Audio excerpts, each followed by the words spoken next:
Bonjour à tout le monde.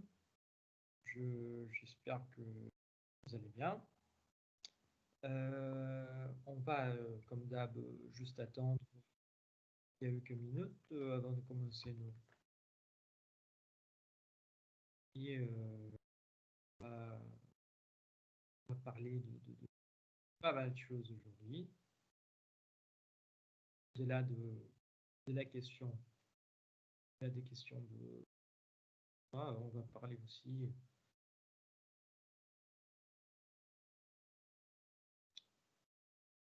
des prochaines étapes des cours, quoi. Et voilà, des sujets que j'imagine qui vous intéressent. Juste attendre quelques minutes. Pas peu de nombre. Là, on va commencer de suite. Et en attendant, n'oubliez pas de faire sur les chats un petit bonjour. Comme ça, je peux bien noter votre présence.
Bon, bonjour, bonjour. Je pense que là, 5 minutes se sont écoulées. Donc, là, on peut effectivement commencer notre cours. Euh, Tout d'abord, bonjour. J'espère que vous allez bien euh, et que euh, tout se passe bien pour vous.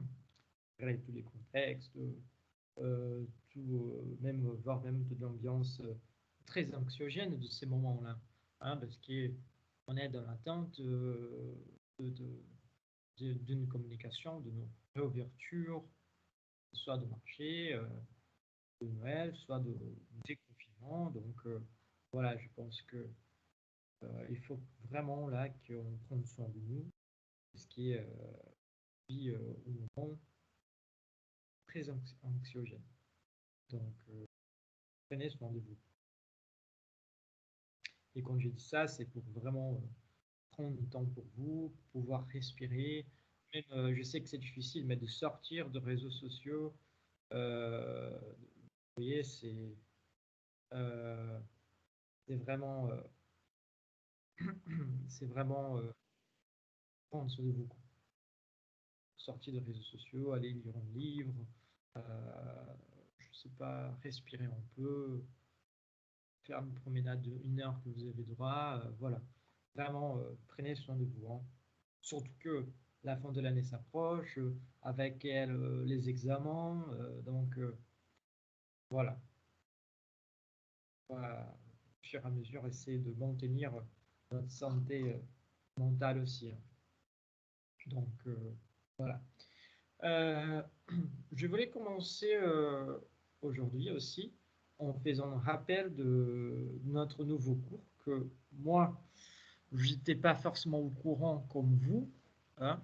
Donc, vous savez que vendredi, c'est vendredi-là, nous avons un nouveau CM qui s'appelle Champ culturel.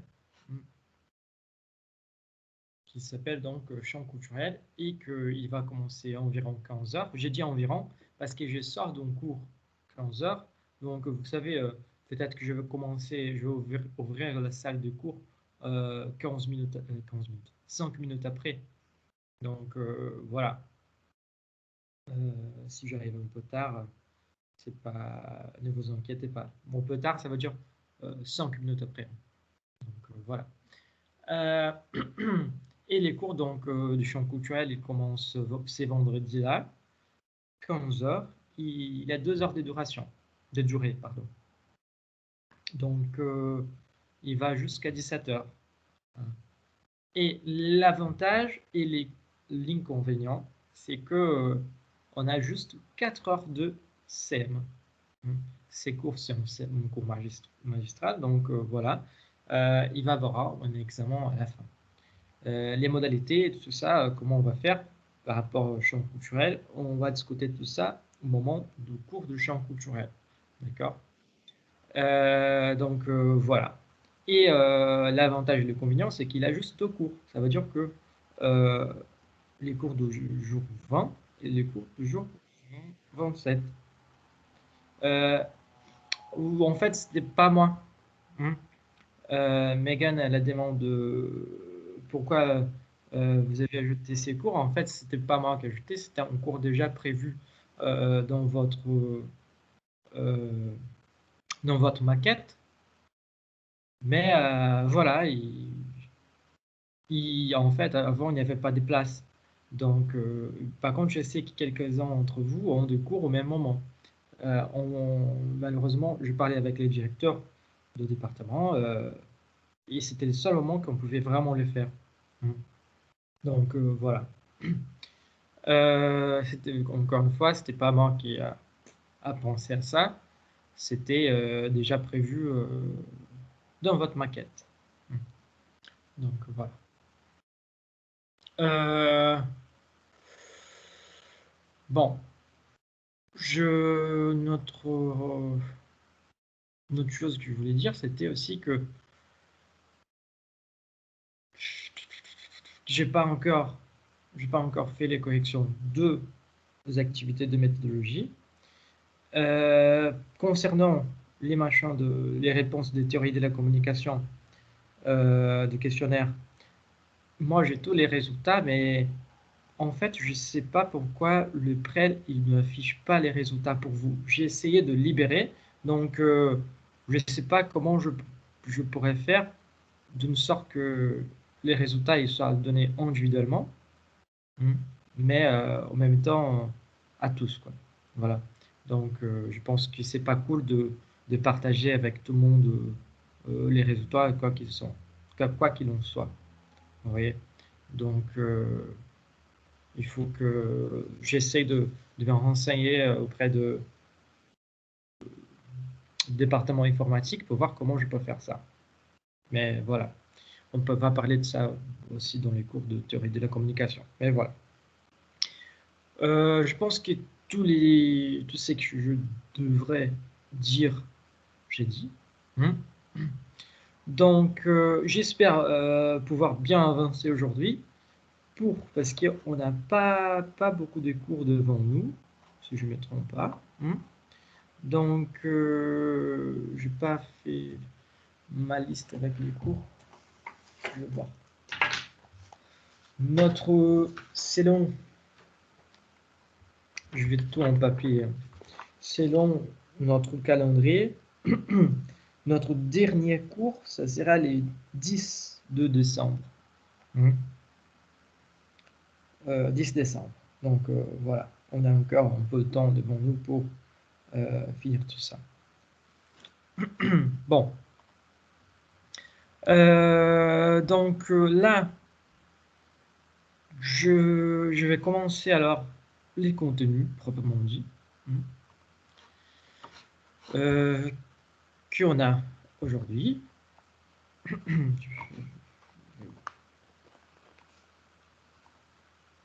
Je vais commencer alors à partager mon écran tout entier.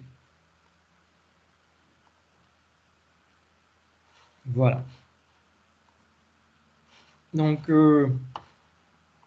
les cours précédents,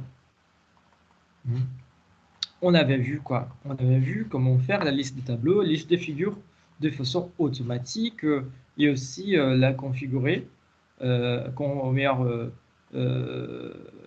configurer aussi sa mise en page et sa mise en forme. On a vu que il y avait plusieurs façons et que soit la figure ou les tableaux, ils devraient être organisés d'une façon, on va dire, caractéristique.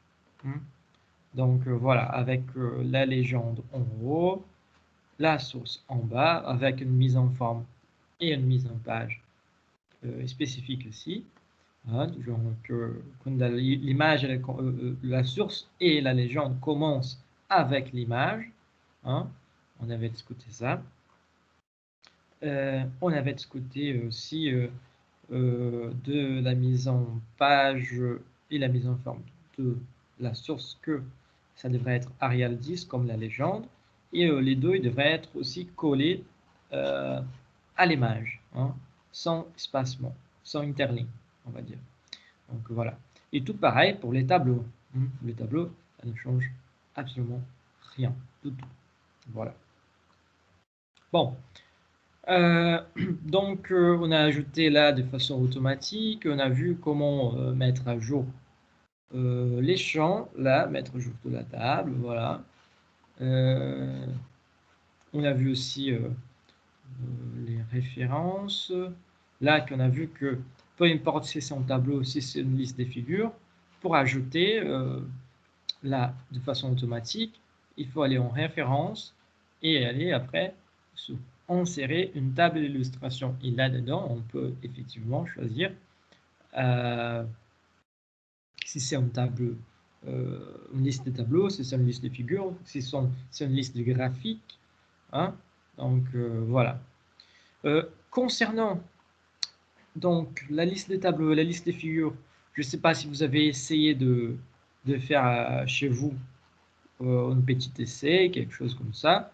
Mais est-ce que vous avez des questions, des doutes sur la procédure, sur la mise en forme, la mise en page, avant de partir, avant qu'on parte en fait pour les nouveaux contenus?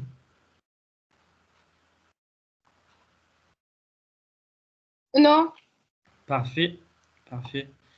De toute façon, si vous avez encore des questions ou quelque chose n'est pas très clair, n'hésitez pas à en poser la question. Et profitez aussi que tous les cours sont enregistrés et sont disponibles sur YouTube. Donc, c'est sont les avantages de la pandémie, quoi, si on peut dire comme ça. Ah oui, et en parlant des enregistrements, les derniers cours, c'était les 12, je pense. Ouais, qui c'était les 12? J'ai pas enregistré. Hein. Mais vous pouvez suivre, si vous avez des questions, tout à fait, les contenus des autres groupes, de groupe 2 et 3, au cours des méthodologies, évidemment, parce que c'était les mêmes contenus. Mais voilà, c'est juste parce que si vous cherchez sur YouTube enregistrement du cours du 12 novembre pour votre groupe de Master 1, votre groupe 1, vous n'allez pas les trouver. Donc, c'est juste pour ça. Mais pas de souci, vous pouvez aller chercher 2 ou 3 de méthodologie qui vous allez avoir les mêmes contenus. Donc, voilà. La liste des symboles et abréviations, donc, elle suit la même optique, la même gestion de la liste de tableaux et la liste des figures. Donc, là, on avait vu que c'est aussi un titre d'un élément prétextuel. Donc, ça veut dire qu'il n'y a pas de paragraphe. Si on va voir ici, il n'y a pas de paragraphe, il n'y a pas de retrait. Hein. Voilà. Il est centré. Espacement, il ajuste l'interligne en V5, mais il reste en Arial, 14, gras, voilà. Bon, la différence, c'est que on n'a pas une liste de le logiciel, en fait, il n'arrive pas à établir une liste de symboles et d'abréviations de façon automatique. Hein. Donc là, malheureusement, il va falloir faire vous-même. Par contre, l'avantage, c'est que cette liste de symboles et abréviations, elle n'a aucun rapport avec la page où l'abréviation ou les symboles ils se trouvent. Vous voyez ce que je veux dire?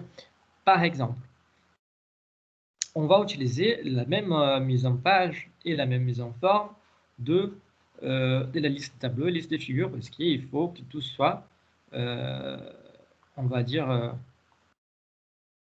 cadré dans la même configuration. Hein. Donc, c'est là, je vais faire avec vous. Je vais mettre aligné à gauche, hein, comme ça il va directement à la fin. Je vais enlever les gras. On avait vu que là, on avait mis Arial 12. Hein. Donc, voilà. Il n'y a rien de... Et, qu'est-ce qu'il y a? On n'y a pas de souligné, c'est bien. Vous voyez que là, il est aligné aussi à gauche. Et on peut, si vous voulez, vous pouvez toujours venir sélectionner, évidemment. Si vous ne savez pas quelle est la configuration, hein, quelle est la mise en forme, il suffit juste de sélectionner ce que vous voulez savoir. Allez sur paragraphe, vous allez voir alignement à gauche, retrait 00, spécial aucun, espacement 00, interligne 1,5. Donc c'est exactement ces modèles-là qu'on va suivre. Donc on a vu que paragraphe à gauche, c'est tout pareil. Vous voyez, si vous voulez comparer, c'est tout pareil. Comment on commence à faire notre liste de symboles et abréviations? D'abord, il faut sélectionner notre liste de symboles. Il faut commencer notre liste de symboles organisée, on va dire, à partir d'un critère de base. Ces critères de base, c'est par exemple l'ordre alphabétique. Ça veut dire que si vous avez une abréviation qui commence par A, vous allez commencer par cette abréviation. Moi, les seuls exemples que j'ai dans ma tête là, c'est par exemple SNCF. je vais augmenter là. Voilà. SNCF. C'est rien d'autre que c'est rien d'autre que la Société nationale du chemin de fer français. Donc, on a l'abréviation, il y en a ce qui signifie. Donc, comment on peut régler tout ça?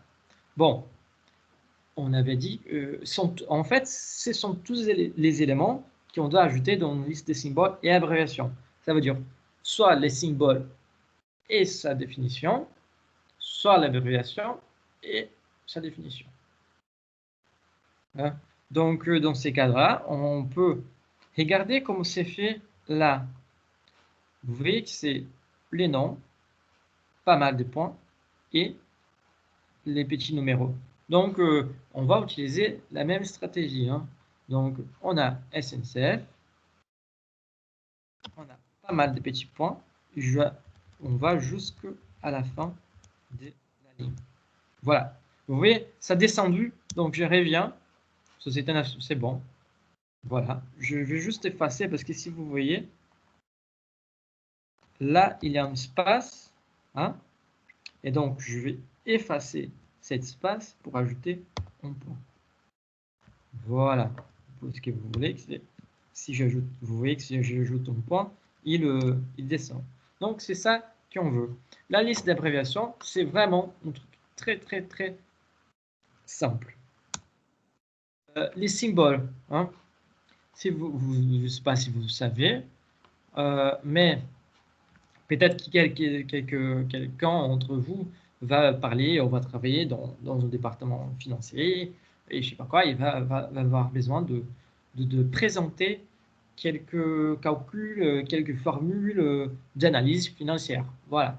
Donc, dans ces cas-là, vous avez toujours l'option de insertion. Hein, regardez ici sur l'onglet insertion. Oui, voilà. Insertion. Et à côté, vous allez voir symbole.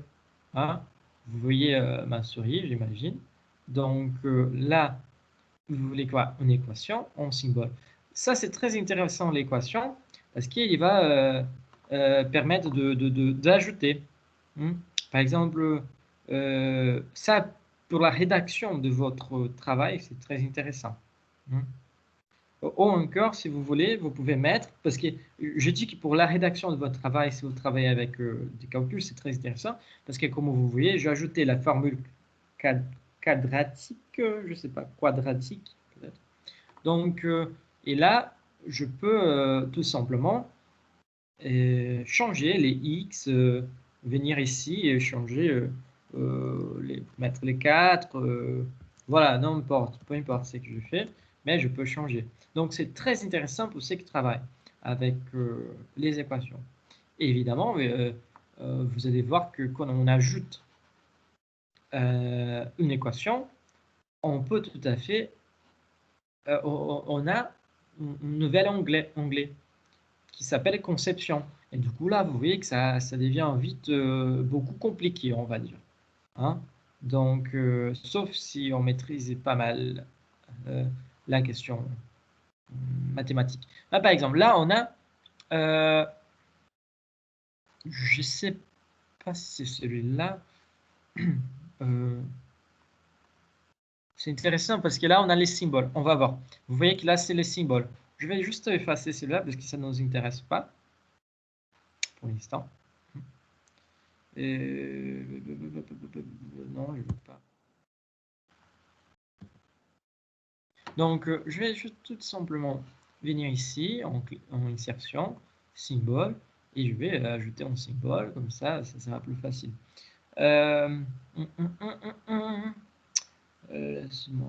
Autre symbole. Là, on va chercher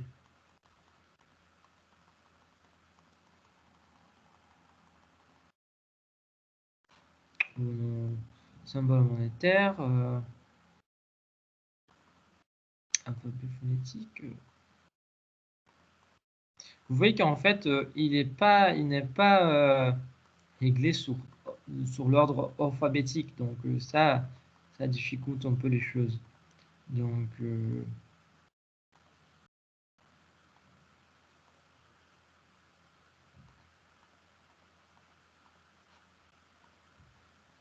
vous avez tout à fait les opérateurs mathématiques ici. Ça, par exemple, je ne sais pas comment vous appelez en français, hein, mais de toute façon, en anglais, je ne sais pas si c'est pareil. Mais en portugais, de toute façon, on appelle ça de delta. Hein. Donc, je vais utiliser en portugais même. Voilà. Donc, on va insérer là. Si c'est un symbole qui nous, on va utiliser euh, dans notre travail, du coup, on va ajouter son nom. Je donnais l'espace juste pour, on va dire que c'est le delta. Hein. Donc, vous avez vu que j'ai effacé. J'avais l'espace, je l'ai effacé. Et après, je mets le petit point. Et voilà, jusqu'à la dernière lettre. Voilà. Et comme ça, vous allez faire... voilà. Là, par contre, vous voyez que là, on dit liste des symboles et abréviations. Évidemment, si vous voulez, pour être plus organisé, vous pouvez tout à fait ranger soit une liste, dans une page la liste des symboles, dans l'autre page la liste d'abréviations. Comme ça ne va pas être mélangé les deux et ça va être quand même plus facile de suivre l'ordre alphabétique. Par exemple, si on allait travailler qu'avec une liste de symboles, liste des symboles, comme pour être plus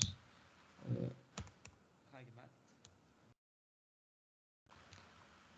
Là, je vais juste copier-coller. Voilà, celui-ci. Ici, je vais ajouter encore un autre. Insertion, symbole, mathématique, il est là ou pas, machin.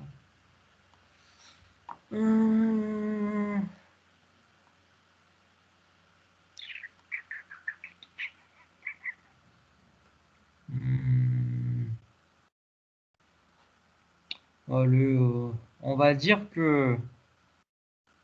Ouais, voilà. On va mettre celui-là.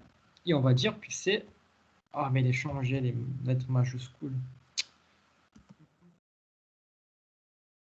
Voilà. On va mettre celui-là. Et on va dire que c'est les pi.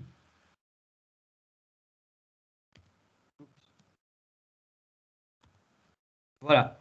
Et comme ça, vous allez procéder. Voilà. Donc, vous voyez qu'en fait, ce sont des symboles, mais ils ont un ordre alphabétique aussi. Parce que celui-là commence avec les D, celui-là commence avec les P. Voilà. Donc, il faut respecter toujours un ordre, et cet ordre, c'est l'ordre alphabétique. D'accord? Tout pareil. La liste d'abréviations, si vous voulez, à part. Hein.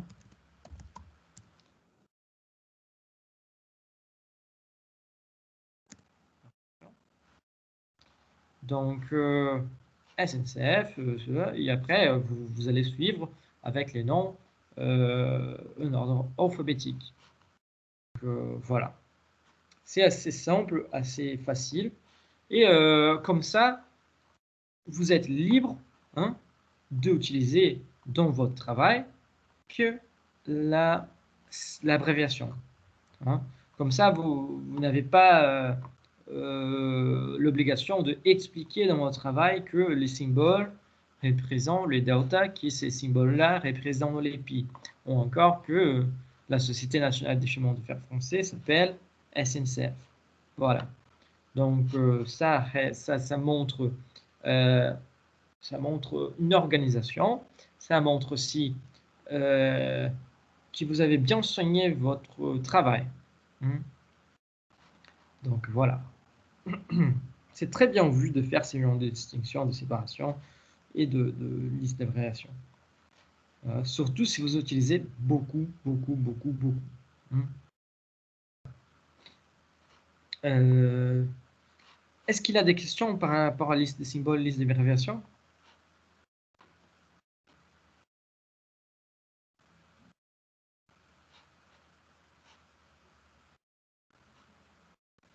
Bon, je crois pas.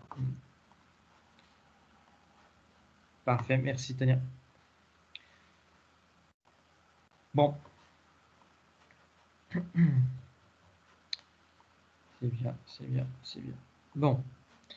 Là, c'est simple, facile, il n'y a pas de souci. Hein? Par contre, on va commencer à entrer dans un domaine que c'est beaucoup plus épineux, on va dire.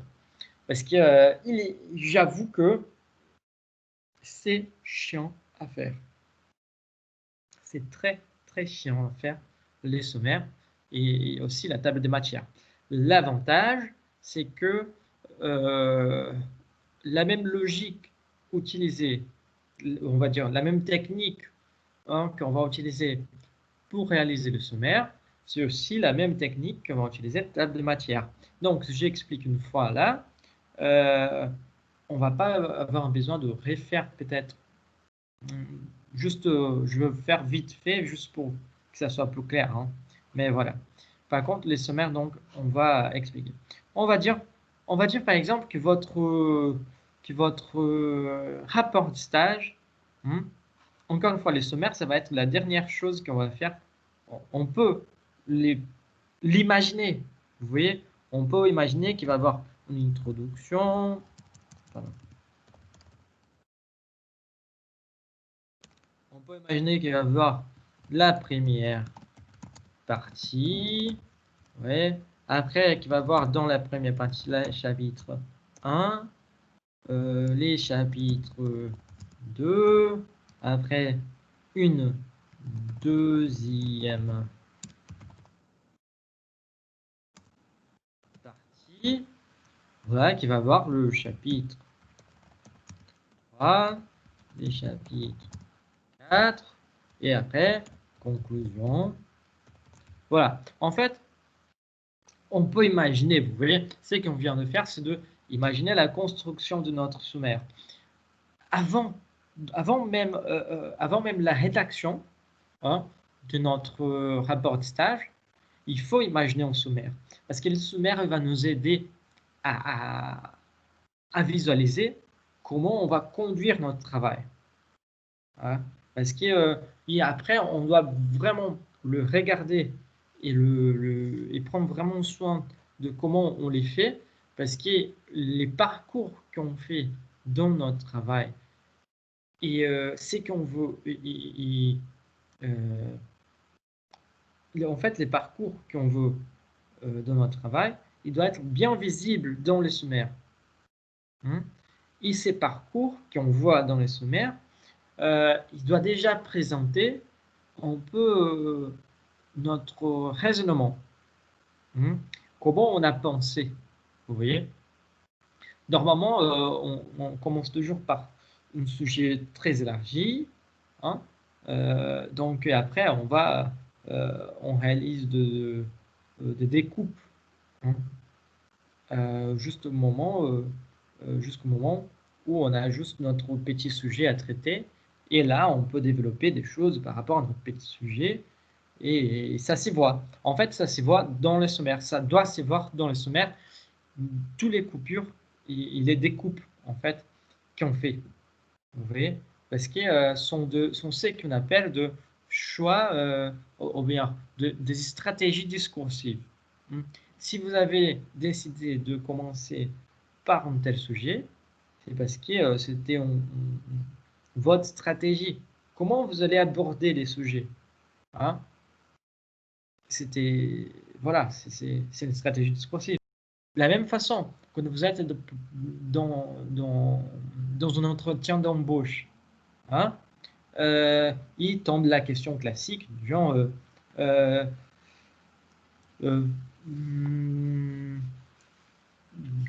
les recruteurs demandent de vous présenter.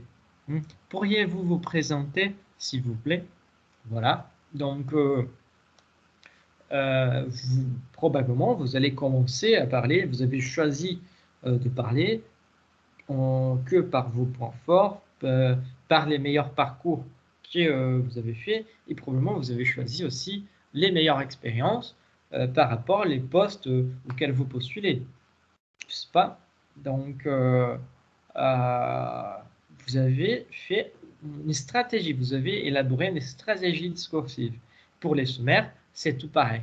Vous allez élaborer aussi une stratégie de comment je peux donner à voir les parcours qui a été fait dans mon rapport de stage.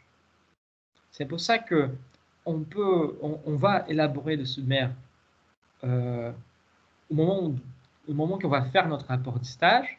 Hein, on peut l'élaborer d'abord comme ça, hein, juste pour qu'on puisse même nous guider, nous puissions, hein, nous puissions nous guider. Vous voyez, ça va nous aider en tant que guide aussi, pour éviter qu'on s'échappe de ce qu'on veut dire.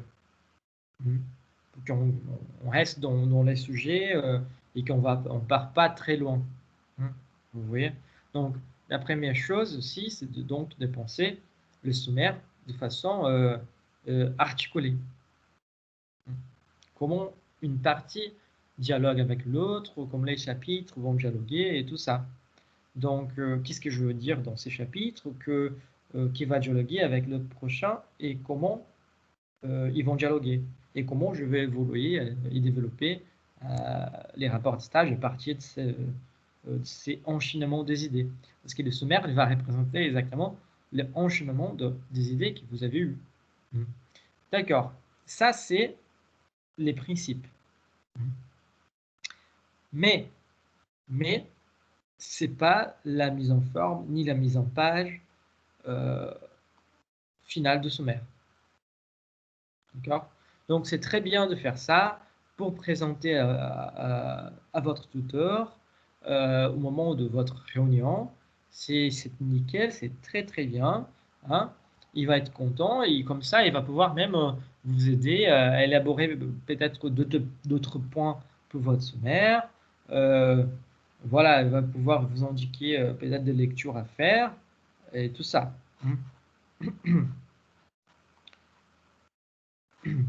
Donc, mais pour un début, encore une fois, pour une première discussion, c'est très bien, mais c'est pas la mise en page ni la mise en forme souhaitée. On va voir que pas de souci, Camille. Merci de m'avoir signalé vos problèmes de connexion. Bon, on va voir que les sommaires, en fait, il y a une sorte de... Il est différent de la table des matières. Et il y a une mise en forme caractéristique et qui va suivre aussi un peu la mise en forme et la mise en page de la table de matière. Une fois bien maîtrisé cette stratégie, vous allez bien maîtriser la table de matière aussi. Par contre, la table de matière, elle va être un peu plus compliquée parce que vous allez avoir plusieurs éléments. Dans le sommaire, c'est vraiment les gros, la grosse partie. Par exemple, vous allez mettre chapitre 1. Donc, vous n'allez pas développer exactement les contenus qui sont dans les chapitres 1. Parce que des fois, voilà. Mais vous allez voir. À la base, ça peut être un peu compliqué, mais voilà.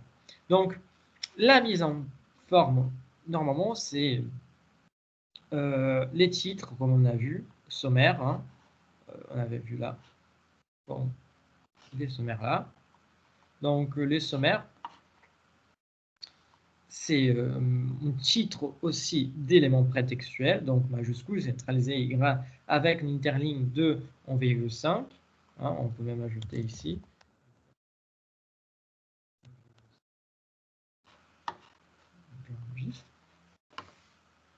Voilà. Mais il faut savoir que les sommaires ainsi que la table de matière, ils vont utiliser un système de numération emboîté. Chaque niveau, un style. Qu'est-ce que ça veut dire? Ça veut dire que, je vais juste tout de suite des exemples. Si on parle d'introduction, observation, l'introduction, elle n'a jamais numéroté. Parler d'une première.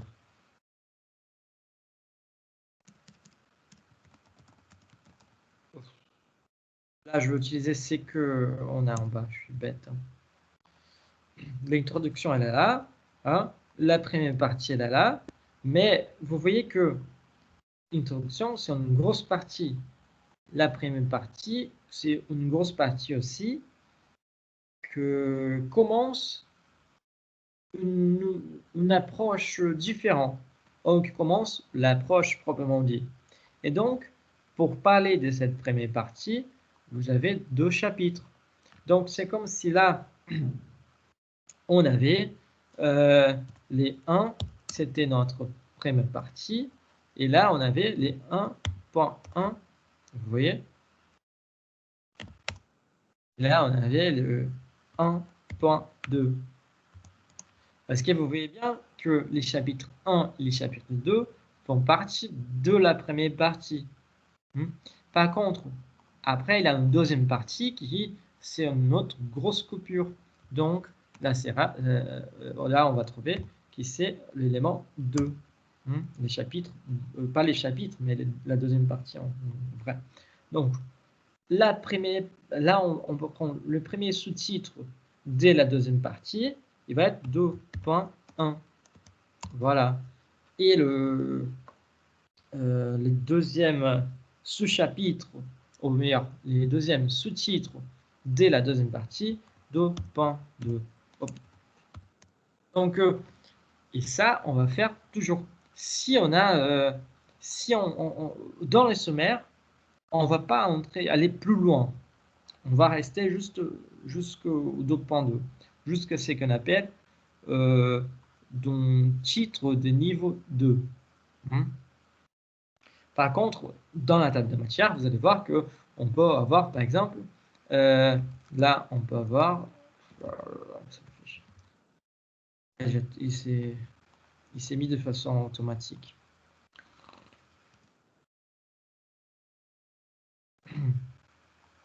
Je vais changer. Ah, il ne sélectionne pas. Non,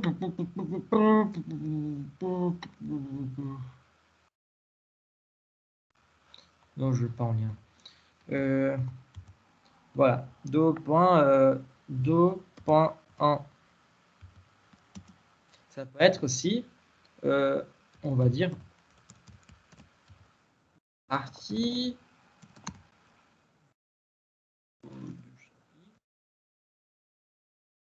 4. Vous voyez, ça peut continuer dans ces sens-là. Hein.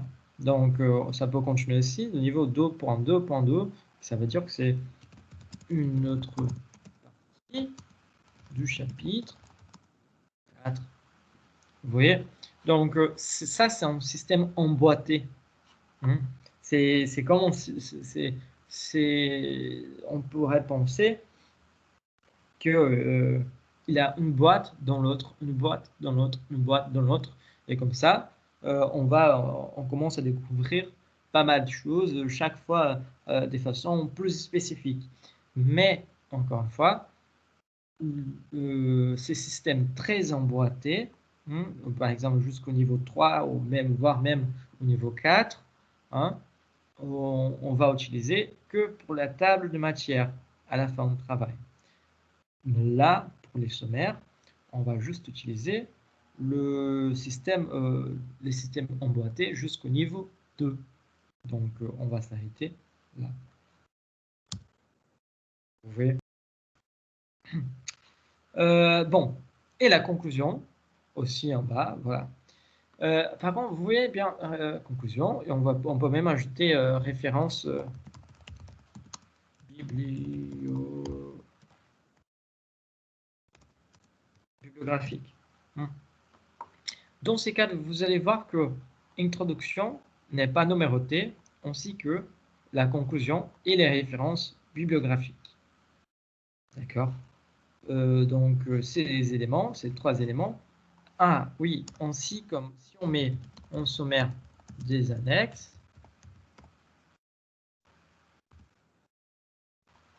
il y a aussi les annexes. Annexe A, annexe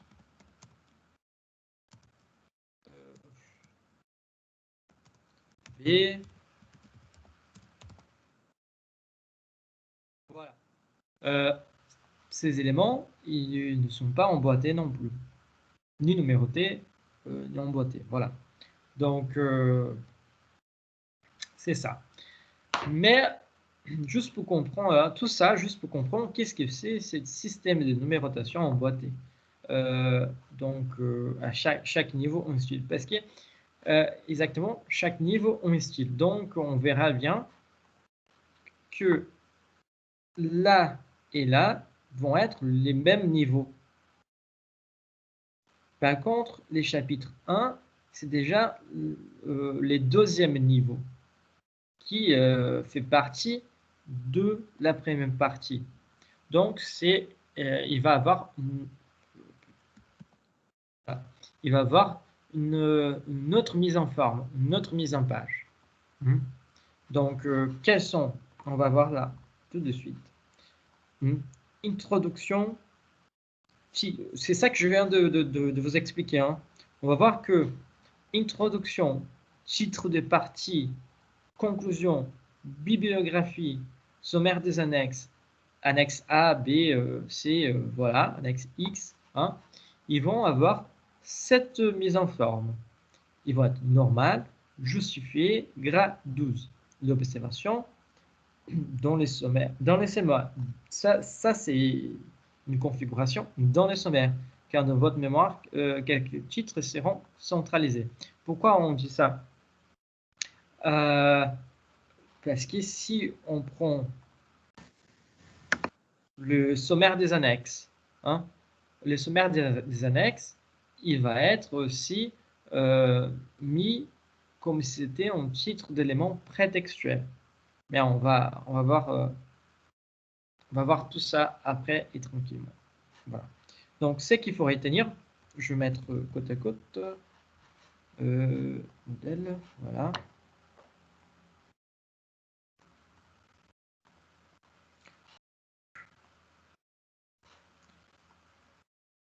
Ce que j'appelle vous voyez là, introduction. L'introduction, elle est là. Titre de partie. Première partie. Deuxième partie. Voilà. Donc, ce sont les titres de partie. Conclusion. Bibliographie. Référence bibliographique. Sommaire des annexes et annexe X. A, B, C, voilà. Je mets les X parce que les annexes, ils sont toujours, on va dire, numérotés à partir d'une lettre. Donc voilà. Et si vous arrivez par exemple à la lettre Z, ça fait beaucoup d'annexes quand même. Là, vous allez recommencer à 1 avec les chiffres grecs.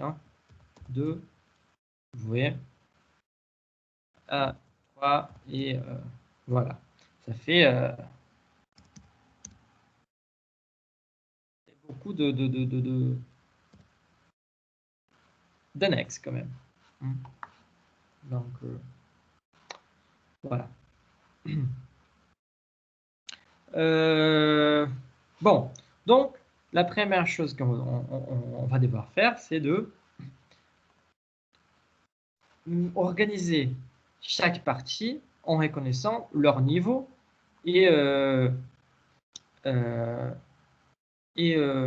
après en faisant sa mise en forme. Donc, on a vu que tout ça, introduction, titre de partie, je vais mettre ici, introduction, titre des parties, conclusion, bibliographie, sommaire des annexes X, A, B, C, voilà. Ils sont ce qu'on appelle des éléments de niveau 1. Vous voyez? Donc, comment on peut faire la mise en forme? Là, si introduction, par exemple, il y a la même mise en forme de cette partie, mais ici c'est numéroté et là c'est pas numéroté. Bon, ça c'est, on va dire, simple, mais il faut prévoir. Il faut prévoir. Donc, on commence alors par l'introduction. On a vu que tous ces éléments-là, que je viens de souligner, ils sont donc des niveaux de ce qu'on appelle de niveau 1. Donc, évidemment, dans notre travail, vous allez voir que j'ai fait là un peu introduction. J'ai déjà mis quelques éléments. Introduction, première partie, chapitre 1, 2, deuxième partie, chapitre 3, 4, conclusion, biographie, voilà. Et sommaire des annexes, annexe A, B, voilà.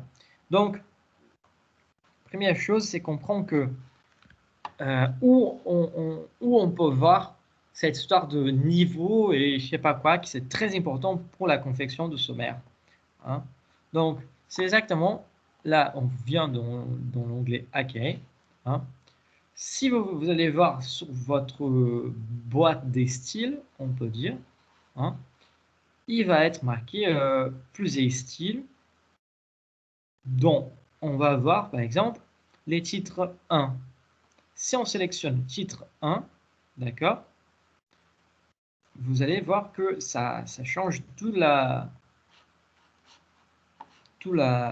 mise en forme. Parce que maintenant, il est avec reconnu comme titre 1. C'est la mise en forme qu'on va utiliser? Non, c'est pas la mise en forme qu'on va utiliser. Parce qu'on a vu que c'était toujours selon là, gras 14. Hein, normal, je suis gras 14. Et Arial, je sais pas quoi, Arial 14. Voilà. Donc, si on veut voir, là, on trouve que sur paragraphe, vous avez vu que je suis allé sur paragraphe. Sur paragraphe, il y a les niveaux hiérarchiques. Et c'est là où on va pouvoir choisir ce qu'on veut. À quel niveau ça correspond. Hein? Par exemple, on a vu que quand je parle de chapitre de première partie, hein, la première partie, je vais ajouter là, la première partie, c'est aussi niveau 1. Du coup, je mets titre 1. Et là, chapitre 1, par contre, c'est pas niveau 1, c'est les niveaux 2. Donc, si je mets titre 1, là, ça va être niveau 1. Donc, ce que je dois faire, c'est de choisir les titres 2. Hein? Donc, les titres 2. Vous allez voir que c'est complètement différent la mise en page. Donc, en titre 1, pardon, au chapitre 1, qui fait partie de niveau 2. Comment je sais que ça fait partie de niveau 2? Parce qu'on avait vu, là, dans la gestion de sommaire que j'ai fait précédemment, les chapitres 1, il est emboîté par rapport à la première partie. Donc voilà, s'il y a 2 numéros à côté, c'est niveau 2. S'il y a 3 numéros à côté, comme on avait fait, par exemple là, pardon. Par exemple, il a 2.2.1. Voilà. Vous allez voir que là, c'est quoi? Il y a 3 numéros.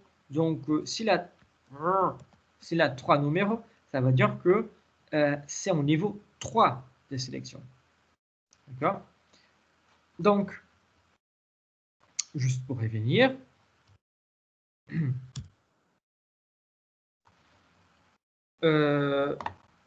là, on avait vu que c'était au niveau 2. Donc, on a mis titre 2 comme style. Mais, et là, vous pouvez voir que les niveaux hiérarchiques, il a changé. Il a changé pour les niveaux 2.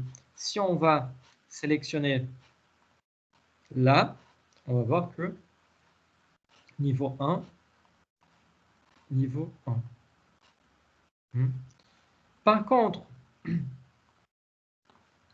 là, on a vu par contre que introduction n'est pas numérotée et la première partie n'est pas numérotée. C'est que je vous propose alors, c'est que là, on n'a pas le temps de commencer à creuser tout ça. Parce que pour faciliter l'explication, il faut qu'on va tout d'un coup, on fasse ça tout d'un coup. Donc, ce que je vous propose, c'est de reprendre pour les prochains cours exactement de là et de vous montrer comment faire deux éléments. Vous voyez, deux titres de premier niveau, mais avec un en étant numéroté et l'autre sans être numéroté. Mais pour l'instant, juste pour vous montrer, ces machins des titres 1 et titre 2, ça va jouer évidemment pour la confection automatique de sommaire. Je vais juste avancer ça pour vous donner une idée. Ça va être complètement dégueulasse parce qu'on n'a fait aucune mise en forme. Oh, pardon, c'est pas là. Donc, peu importe, je vais mettre. Peu importe, je vais mettre ça là. Ah oui, d'accord. Vous avez vu que en fait, ça est devenu un peu n'importe quoi. Pourquoi c'est devenu un peu n'importe quoi? Parce que tous ces textes, il est marqué avec les mêmes titres. C'est très intéressant de voir ça, même si ce n'était pas prévu. Parce que vous allez voir que tout, voilà, si je clique là, je viens ici, c'est marqué comme titre 1, malheureusement. Parce qu'on sait que des fois, ça déconne. Donc, je peux évidemment venir ici. Maintenant, c'est bien encore de texte. Je reviens.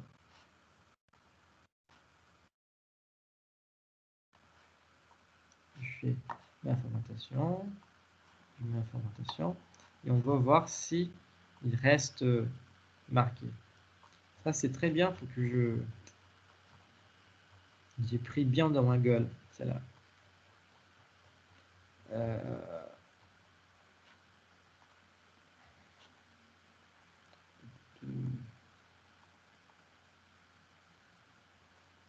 Voilà, mon machin, il ne marche pas. C'est très bien. C'est très bien, c'est très bien parce que je viens de prendre dans ma gueule. Bon, donc pour les prochains cours, je vais vous montrer comment aussi je fais la correction de ces soucis-là, de ces problèmes. C'est très courant en fait. Vous voyez que je mets corps de texte, il ne sélectionne pas. Là, il est sélectionné. Mais si je tape là, il revient au titre 1. Franchement, c'est du grand n'importe quoi.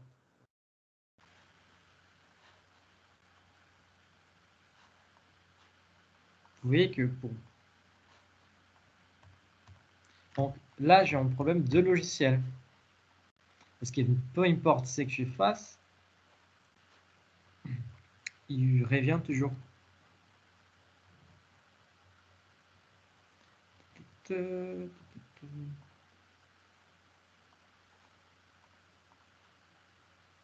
voyez, peu importe ce que je fasse en tant que configuration, il revient toujours. Ça, c'est très intéressant en fait, parce que c'est un problème qui peut arriver vraiment. Et ça, c'est très agaçant, comme vous voyez. Et ce que c'est le pire, c'est que si je fais ça, si je copie dans un document vierge, vous voyez que c'est correct, ça marche très bien. Voilà.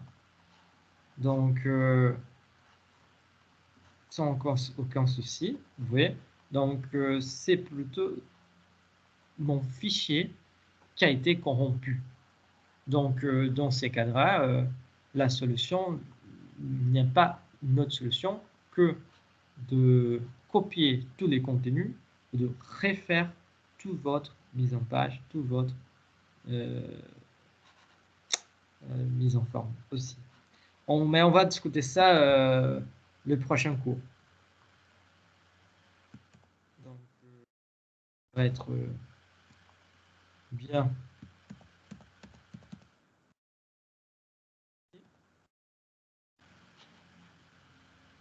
Comme était avant, c'est parfait.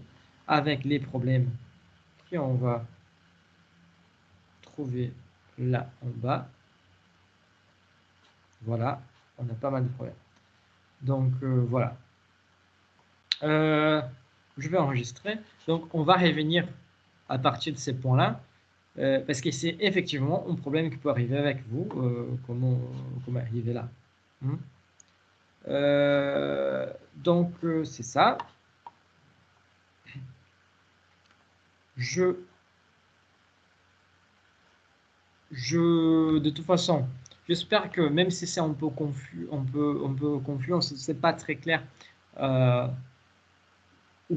tout début, j'espère que ça va être clair au fur et à mesure. Hein.